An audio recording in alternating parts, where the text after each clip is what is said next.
ગુજરાતમાં રહેતા લોકોને જ્યારે ડાયાબિટીસ આવે ત્યારે કહેવાય છે ને કે આપના સ્વભાવની મીઠાશ આપના લોહીમાં પડી ગઈ છે, બસ કંઈક એવું જ થયું. અને આમ પણ ગુજરાતી લોકોને ખાવા પીવાના બધા જ શોખીન અને તેમને કોઈ ના પહોંચે.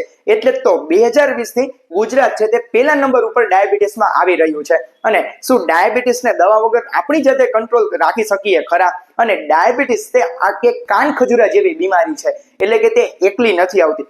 તેની સાથે તે બીજી ઘણી બધી એવી સાયલેન્ટ બીમારીને પણ લઈને આવે છે કે જેથી આપણા સ્વાસ્થ્યને અને તમારા સ્વાસ્થ્યને તે લાંબા સમયે તે ગંભીર નુકસાન કરતી હોય છે. તો શું ડાયાબિટીસને કંટ્રોલ રાખવા આપણે શું કરી શકીએ? અને સમાજની બેશરમ બીમારી એટલે ડાયાબિટીસ. સાલું આ ડાયાબિટીસથી ઘણા લોકો હેરાન થઈ જતા હોય છે, પરંતુ ડાયાબિટીસ વાળા લોકોએ જીવનમાં શ્રમને પ્રાધાન્ય આપવું જોઈએ. એટલે જ તો જો એ લોકો આખા દિવસમાં 3 ટાઈમના ભોજનમાં દળેલા લોટની વાનગીને જો એક જ ટાઈમ સ્થાન આપશે તો જરૂરથી તેમનું ડાયાબિટીસ કંટ્રોલમાં રહી શકે છે. અને સવારના મેનુમાં જોઈએ તો તે લોકો રસપ્રધાન અને વૃક્ષ એટલે કે સ્વભાવે સૂકી વસ્તુને સ્થાન આપશે તો જરૂરથી તેમને ફાયદા મળે છે. કે જેમાં શાકભાજીના સૂપ છે, એટલે કે લીલા શાકભાજીના સૂપ કે જે રસપ્રધાન છે અને સ્વભાવે સૂકા છે, કે જેમાં સરગવો છે, દૂધી છે વગેરે, આવા બધા શાકભાજીના સૂપનું પણ તે સેવન કરી શકે છે. સાથે સાથે ડાયાબિટીસ વાળા લોકો માટે અમૃત તુલ્ય એટલે કે રાત્રે મગ છે તે પલાળી અને સવારે ઉઠીને તે બાફીને જો તે મગનું સેવન કરશે તો તેમના માટે તે અમૃત તુલ્ય છે.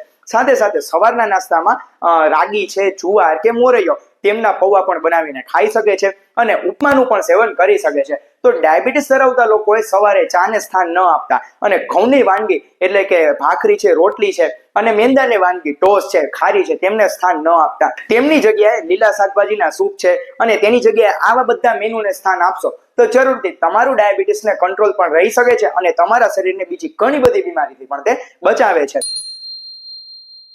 બપોરના ભોજનની વાત કરીએ તો રોટલી અને ભાખરીને સ્થાન ના આપતા જવ તે સુગર પેશન્ટ માટે તે ઉત્તમ ધાન્ય છે. કેમ? કારણ કે તે સ્વભાવે વૃક્ષ એટલે કે સૂકું પણ છે અને પાચનમાં ખૂબ જ હળવું છે. અને શાકભાજીની વાત કરીએ તો વેલાવાળા તમામ શાકભાજીનું સેવન કરવું જોઈએ, કે જેમાં દૂધી, તુરિયા, ગલકા, પરવળ આ તમામ શાકભાજીનું સેવન સુગર પેશન્ટે કરવું જોઈએ. અને સાથે મગની દાળ અને ચણાની દાળ તે ડાયાબિટીસના લોકો માટે સર્વોત્તમ છે. અને સાથે મસૂરી દાળ તે પણ ડાયાબિટીસ લોકો તેમનું સેવન કરી શકે છે. અને અગત્યની વાત એ છે કે તુવેરની દાળ અને અડદની દાળ ડાયાબિટીસના લોકોએ તેમનું સેવન ના કરવું જોઈએ. સાથે બપોરના સમય દરમિયાન સુગર પેશન્ટોએ દહીંને સ્થાન ન આપતા તેમની જગ્યાએ છાશને સ્થાન આપવું જોઈએ. દહીંનું સેવન નથી કરવાનું અને છાશનું સેવન તમે ભરપેટ કરી શકો છો. તો બપોરના સમય દરમિયાન જો આ તમે મેનુ અનુસરશો તો જરૂરથી જે તમારું સુગર છે તે ઇઝીલી કંટ્રોલેબલ પણ રહી શકે છે. રાત્રિના ભોજનની વાત કરીએ તો રાત્રિના ભોજનમાં જુવારની ભાખરી અથવા તો રોટલીને સ્થાન આપી શકો છો. પરંતુ જો તમે ઘઉંની રોટલી અને ભાખરીને સ્થાન આપશો તો જરૂરથી તમારા શરીરમાં જે સુગર છે ઉલટાનું વધી જતું હોય છે અને જેને કારણે ડાયાબિટીસ ઇઝીલી કંટ્રોલ નથી રહી શકતું. અને ડાયાબિટીસ ધરાવતા પેશન્ટ માટે સૌથી અગત્યની વાત એ છે કે રાત્રિનું ભોજન છે તે નિયમિત ટાઈમે અને શક્ય હોય એટલું વહેલું કરી લેવું જોઈએ, કે જેથી કરીને જેમનું જે સુગરનું જે ડાયજેશન છે, સુગર બર્ન છે તે પણ ઇઝીલી થઈ જતું હોય છે અને જેથી કરીને તેમનું ડાયાબિટીસ છે તે પણ કંટ્રોલ રહી શકતું હોય છે.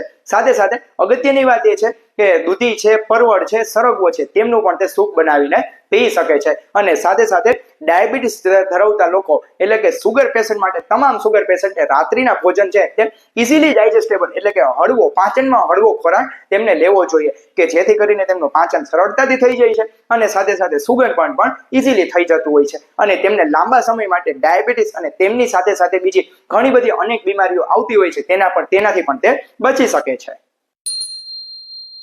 પરેજીની વાત આવે એટલે તરત જ પહેલો પ્રશ્ન એ થાય કે શું દૂધ અને દૂધની પ્રોડક્ટ લઈ શકાય? પરંતુ જો તમે સુગર પેશન્ટ હો તો જરૂરથી ઘી અથવા તો પનીર છે, માખણ છે તેનું સેવન છે તે શક્ય હોય ત્યાં સુધી ટાળવું જોઈએ. અને ચૈત્ર મહિનામાં લીમડાનું સેવન કરવું જોઈએ. પરંતુ હા, ઘણા લોકો 12 માસ લીમડાનું સેવન કરતા હોય છે તો તેને કારણે તેમને સાંધાનો દુખાવો પણ થતો હોય છે. તો શક્ય હોય ત્યાં સુધી ચૈત્ર મહિનામાં તેવા સુગર પેશન્ટોએ લીમડાનું સેવન કરવું જોઈએ. અને અગત્યની વાત એ છે કે કરકરું ધાનને સ્થાન આપો, એટલે કે કરકરું અનાજ ખાઓ, કે જેમાં રાગી છે, મોરૈયો છે અને ઉપમા આવી બધી વસ્તુઓનું તમે સેવન કરો, કે જેથી કરીને તે ઇઝીલી ડાયજેસ્ટેબલ છે અને તમારું સુગરને કંટ્રોલ રાખવા માટે ખૂબ જ સારી રીતે તે મદદરૂપ થાય છે. અને અગત્યની વાત એ છે કે ડાયાબિટીસ ધરાવતા તમામ દર્દીઓએ જીવનમાં શ્રમને સ્થાન આપવું જોઈએ. એટલે કે નિયમિત એક્સરસાઇઝ કરો, નિયમિત વ્યાયામ, નિયમિત યોગા, સૂર્ય નમસ્કાર, આવી બધી જ કસરતો અને આવી બધી જ એક્સરસાઇઝને તે સ્થાન આપો કે જેથી કરીને તેમનું જે સુગર છે તે ઇઝીલી કંટ્રોલ